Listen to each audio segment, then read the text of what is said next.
Ici, la voix de l'Amérique.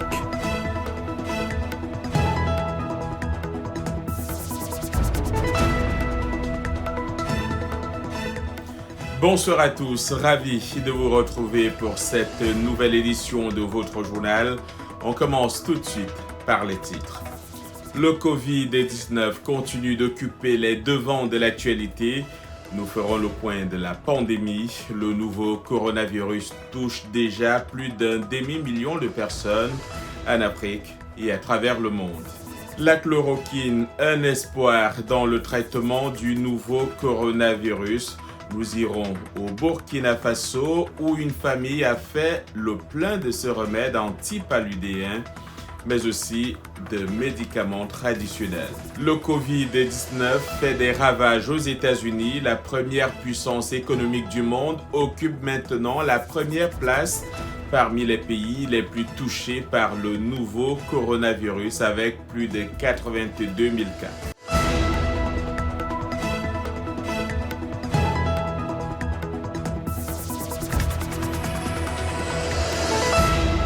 Une fois encore, bonsoir. La Côte d'Ivoire a enregistré 80 cas de Covid-19, mais aucun décès selon le dernier bilan officiel.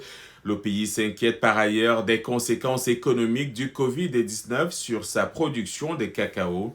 L'Afrique du Sud se prépare à rejoindre ce soir à minuit les 3 milliards de personnes de la planète déjà en confinement.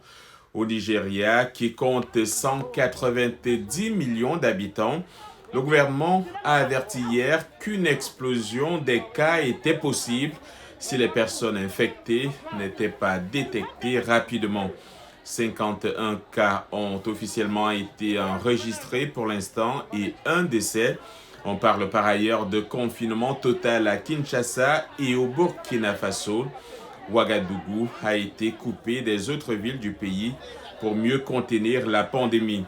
Footballeurs et chanteurs africains comme Sadio Mané ou Youssou N'Dour se mobilisent également face au danger de la propagation du Covid-19 sur le continent où l'on compte déjà un peu plus de 3000 cas. 46 pays sur 54 sont touchés. Et le patron de l'Union africaine est en quarantaine après qu'un membre de son staff a été testé positif. La famille de Rasmana Ouedraogo a fait le plein de chloroquine, mais compte également utiliser des remèdes traditionnels pour faire face au nouveau coronavirus. La chloroquine est un médicament antipaludique peu coûteux utilisé depuis plusieurs décennies. Cependant, l'OMS, l'Organisation mondiale de la santé, a appelé à la prudence avec la chloroquine en raison du faible nombre de patients traités avec elle jusqu'à présent. Blanche Sanou. Les autorités sanitaires fondent beaucoup d'espoir sur l'utilisation de la chloroquine, un antipaludéen, dans le traitement du nouveau coronavirus, même si son efficacité est toujours en cours d'évaluation scientifique. Au Burkina Faso, plusieurs personnes ont déjà fait le plein de ces comprimés. Le jour où on va dire officiellement que c'est un produit agréé, on l'aura déjà sous la main. Je souhaite ne pas avoir à utiliser ces produits, mais si le cas se présente, que je puisse aussi dépanner d'autres personnes. Le Burkina Faso a enregistré plus d'une centaine de cas confirmés, faisant de ce pays le plus touché en Afrique de l'Ouest. Malgré les consignes de confinement et des mesures préventives existantes, la population n'hésite pas à avoir recours aux plantes comme solution alternative. Donc on retourne un peu aux produits basiques pour se soigner aussi. Parce que l'un dans l'autre, je crois que ça doit pouvoir aussi nous aider en attendant, comme je le dis toujours, d'un produit qui va venir, d'un vaccin qui va venir soulager la population mondiale. 5 personnes ont été guéries du Covid-19 au Burkina, dont le premier couple contaminé, selon un rapport du Centre des opérations de réponse aux urgences sanitaires. Le pays a fermé ses frontières terrestres et aériennes et instauré un couvre-feu depuis samedi pour lutter contre le Covid-19. La pandémie s'accélère, mais sa trajectoire peut être modifiée selon l'Organisation mondiale de la santé. L'OMS condamne l'administration de médicaments aux patients infectés par le nouveau coronavirus avant que la communauté scientifique se soit accordée sur leur efficacité. La chloroquine est donc au cœur des débats ces derniers jours dans le cadre de la lutte contre le nouveau coronavirus.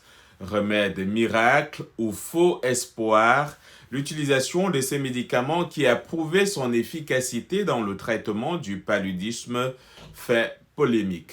De quoi s'agit-il exactement? Élément de réponse avec Salwa Jafari.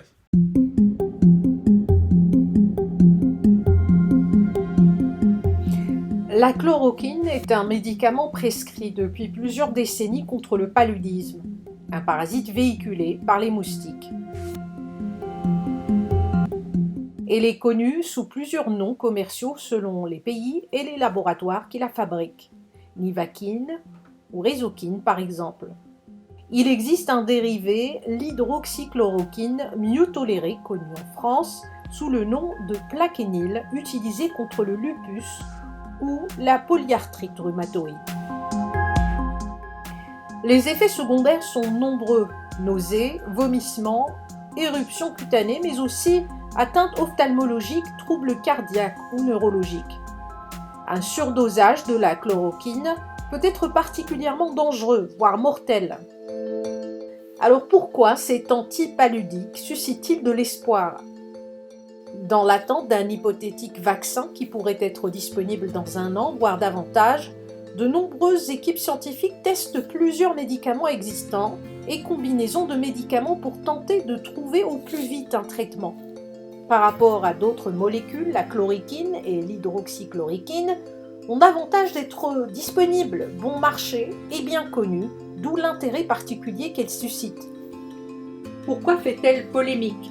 2 publications, une chinoise et une française, font part de résultats positifs avec des essais cliniques, c'est-à-dire sur de vrais patients atteints du Covid-19.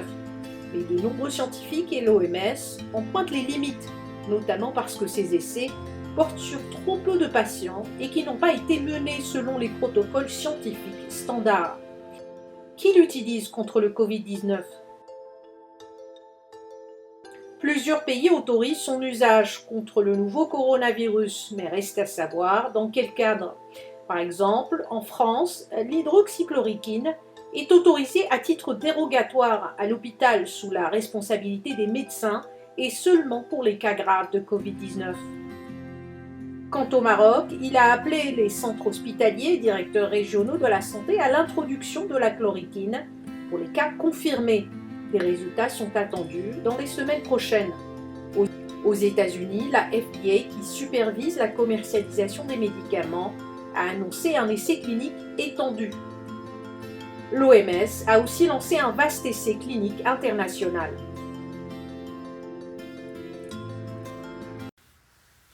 Direction le Sénégal, face à la propagation de la maladie, l'Association des infirmiers et infirmières du Sénégal a tiré cette semaine la sonnette d'alarme.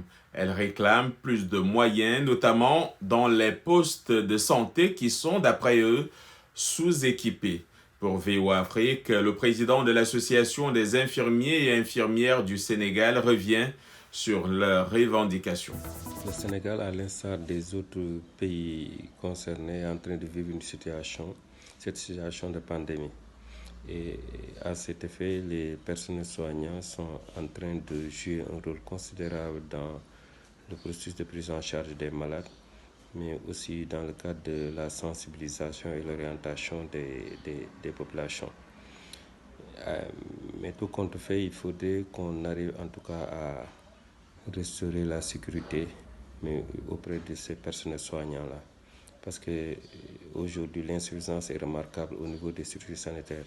Étant entendu que le mal est au niveau communautaire, il faudrait nécessairement et très rapidement mettre à disposition ces produits, matériels et équipements de protection individuelle, susceptibles de sécuriser davantage, mais aussi de motiver les gens à pouvoir faire face à la maladie. Et les autorités doivent intégrer donc l'évaluation de la mise à disposition de ce matériel produit au niveau des structures pour avoir la remontée d'informations, pour sécuriser davantage en tout cas les dispositions mises en place. Sans quoi il y aura insuffisance ailleurs et là on n'a pas besoin de ces insuffisances parce que nous sommes en période de guerre. Il faudrait que chacun puisse jouer son rôle convenablement tendant à sécuriser davantage la population et arriver à faire face dans un climat de confiance et d'engagement total. En tout cas, l'Association nationale des infirmiers veille au grain. Il faut dire que dans cette mobilisation, dans cette application, nous avons mobilisé un personnel et établi une liste envoyée au ministère de la Santé pour leur montrer notre disposition et pour dire que nous sommes prêts à renforcer les structures sanitaires mais aussi les centres de prise en charge de ces cas-là. Nous n'attendons que le feu vert donc, du ministère pour mettre à disposition ce personnel-là. Voilà. En Grande-Bretagne, le Premier ministre Boris Johnson a été testé positif, mais la reine Elisabeth se porte bien. C'est ce que fait savoir le palais de Buckingham. La France a enregistré 365 morts supplémentaires entre mercredi et jeudi, portant à presque 1700 le nombre de décès en milieu hospitalier. Toutes les régions du pays sont désormais touchées. Au total, 15 500 décès ont été recensés en Europe, dont la majorité, soit près de 8 000 en Italie et un peu plus de 4 000 en Espagne. Réunis hier en sommet par visioconférence sous la présidence du roi Salman d'Arabie Saoudite, les dirigeants du G20 ont promis d'injecter 5 000 milliards de dollars dans l'économie mondiale pour contrer les répercussions sociales, économiques et financières du nouveau coronavirus. Et ici, aux États-Unis, la Chambre des représentants devrait voter ce vendredi pour approuver à son tour le plan de relance historique de 2 000 milliards de dollars qui a été adopté, je vous le rappelle, par le Sénat. Et ce vote devrait ouvrir la voie donc à la signature du président Donald Trump, le président américain, qui a eu des entretiens téléphoniques avec les présidents chinois et français. Les États-Unis sont désormais le pays ayant le plus grand nombre de cas de COVID-19 dans le monde, avec plus de 82 400 cas sur le demi-million de personnes contaminées à travers le monde. La ville de New York reste l'épicentre de la pandémie avec plus de 23 000 cas recensés à la date du 26 mars 2020. Au moins 85 personnes sont mortes au cours des dernières 24 heures, portant le total à 1200 morts du fait du COVID-19. Les demandes d'allocation chômage ont explosé de 1000% pour atteindre un record historique de 3,3 millions de demandeurs. Autre point de l'actualité, près de 5000 soldats maliens, nigériens et français ont mené ce mois-ci une opération d'une envergure inédite aux confins du Mali, du Niger et du Burkina Faso. C'est ce que fait savoir l'état-major français dans un communiqué. L'opération baptisée Montclar a permis de neutraliser un grand nombre de terroristes et de détruire ou saisir de nombreuses ressources militaires appartenant donc au groupe terroriste. Vous regardez Le Monde aujourd'hui en direct de Washington sur VOA Afrique.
La RDC a imposé un état d'urgence, fermant ses frontières et interdisant les vols intérieurs de passagers et le transport fluvial à destination et en provenance de Kinshasa.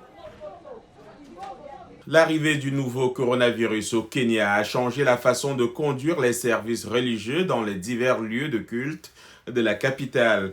Les catholiques de Nairobi s'abstiennent d'utiliser de l'eau bénite. Les musulmans ont cessé les nettoyages rituels et les temples hindous se sont tournés vers la diffusion en direct de leurs services. C'est ce que rapporte Rachid Ronald de VOA qui a rencontré des fidèles de ces lieux sur place. Adaptation en français de Nathalie Barr. À l'église catholique Don Bosco de Nairobi, les fidèles s'adaptent à la messe du dimanche en période de coronavirus.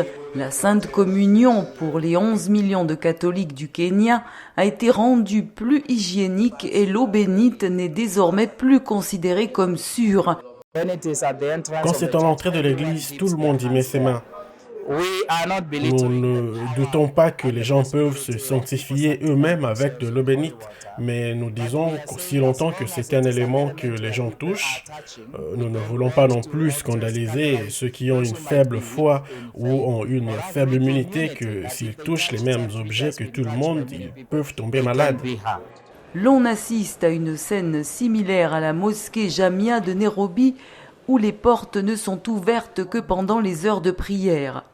Les musulmans représentent environ 10% de la population du Kenya, mais il a été demandé aux personnes les plus sujettes au nouveau coronavirus de prier à la maison. Et l'association kenyane des médecins musulmans a ordonné aux mosquées d'arrêter les ablutions. Les sanitaires et les toilettes seront fermées car ces zones, selon les médecins, ont le potentiel d'aider à la propagation du coronavirus. Les fidèles sont donc invités à faire des ablutions avant de venir à la mosquée. Au temple hindou Sri Swaminarayam, les fidèles ont été exhortés à ne pas venir prier du tout pour éviter l'infection par de grands groupes. Chaque dimanche, nous avons environ 1500 personnes réunies ici pour des prières hebdomadaires et les vendredis et samedis, nous avons des assemblées pour les jeunes qui sont environ 300 à entrer. Nous avons également plusieurs classes. Donc le temple a été proactif et suspendu toutes ses activités. La plupart des hindous se connectent ainsi en ligne et diffusent les services en direct. Alors que la propagation du virus pourrait donner un sérieux coup aux communions et prières, les chefs religieux du Kenya conviennent que ce n'est pas le moment de perdre la foi. Ils recommandent donc de maintenir la distance sociale, de se laver les mains et de continuer de prier. Il est difficile pour beaucoup de rester serein alors que tous les jours, les médias sont braqués sur cette actualité brûlante qu'est le nouveau coronavirus. Une actualité qui ne montre aucun signe d'éclaircie en vue alors que le nombre de personnes infectées en Europe dépasse celui de la Chine. Maxime Mozakov est allé à la rencontre de psychologues qui conseille sur comment gérer l'anxiété et rester calme pendant ces moments difficiles. C'est un récit d'Abdourahmane Dia. Il est difficile d'ignorer la couverture médiatique constante et des images inquiétantes montrant la propagation de la pandémie de Covid-19. Certaines personnes commencent à paniquer, les niveaux d'anxiété augmentent. Selon la psychologue et scientifique Marie Alvord, la panique est une réponse humaine naturelle au stress. Je pense qu'en tant qu'être humain, de quoi avons-nous besoin pour survivre? C'est pour cela que l'eau disparaît des étagères, même s'il n'y a pas de pénurie d'eau. Nous n'avons pas vraiment besoin de 5 caisses d'eau. Et pourtant, les magasins sont obligés de limiter l'achat à peut-être 1 caisse ou 2 caisses par client. Selon les psychologues, il est important de choisir votre source d'information afin d'être bien informé. Et il est également important de contrôler vos émotions et d'éviter de paniquer. Il faut peut-être même considérer cela comme une opportunité. Il y a une opportunité maintenant. Vous êtes chez vous plus souvent, vous pouvez vous connecter avec des parents ou des amis avec qui vous n'avez pas parlé depuis longtemps. À chaque crise, il y a des opportunités. La psychologue Vail Wright estime que nous ne devons pas sous-estimer la puissance de la routine. Les horaires réguliers et la routine aident à maintenir le calme et offrent un sentiment de normalité. Pour vous préparer mentalement, vous devez faire des choses comme prendre soin de vous-même. Il est vraiment important de garder la routine, d'aller au lit à la même heure tous les soirs et de se réveiller le matin comme si c'était une journée de travail normale. Ne le traitez pas comme un jour de neige. Prenez toujours une douche, habillez-vous, prenez vos repas à l'heure habituelle. Les médecins et les psychologues soulignent l'importance de ne lire que des sources fiables et de s'adresser aux professionnels. La connaissance et la véracité des faits sont essentielles dans la lutte contre l'incertitude et l'anxiété, disent-ils. Des tutoriels sur la façon de se maquiller avec un masque facial au chapeau qui incorpore une protection faciale en plastique. Les Sud-Coréens innovent pour s'assurer que la pandémie de coronavirus ne porte pas atteinte à leur réputation quant au style. C'est ce que nous dit Harzuma Compaoré.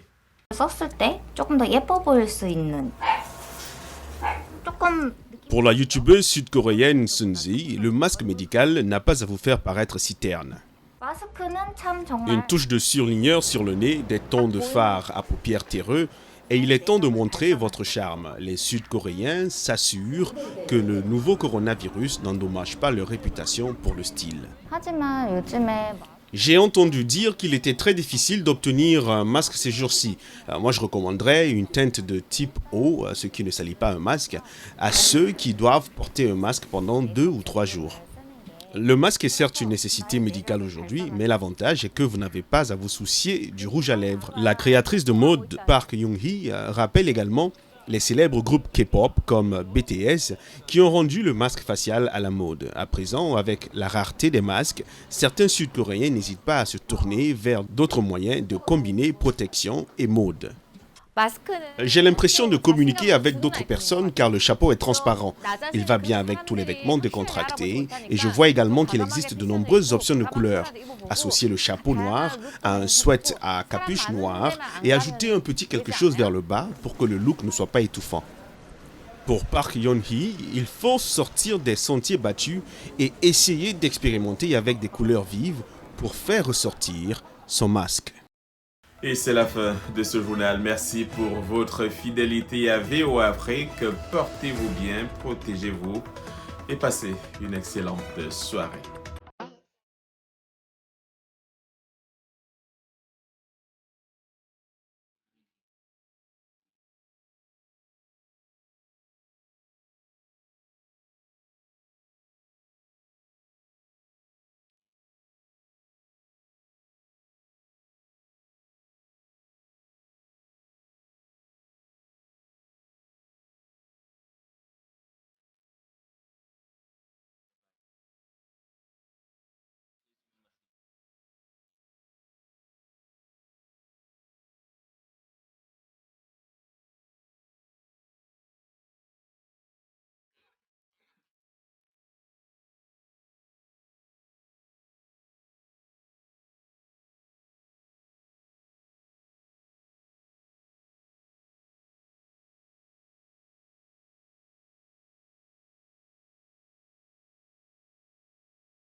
Il est question de prévenir, évitons les débats puérils. L'heure est grave, tous unis, faisons un sur le ring. L'union est vitale, le respect des consignes, capital pour vos querelles de bas étage. Ceci n'est pas normal, vous deguedouillons. Vos vidéos pour le buzz, des intox sur des intox. Ceci n'est pas normal, vous deguedouillons. On parle de millions de vies humaines, le Sénégalais est expert en tout, mais à chacun son domaine. Dans le tollu nañu jamono joo xam ne di dajaloo sax waaxule voice du gaañ sama gaañ ma ne moytu leen voice du gaañ loxo yi ñoom raxas leen.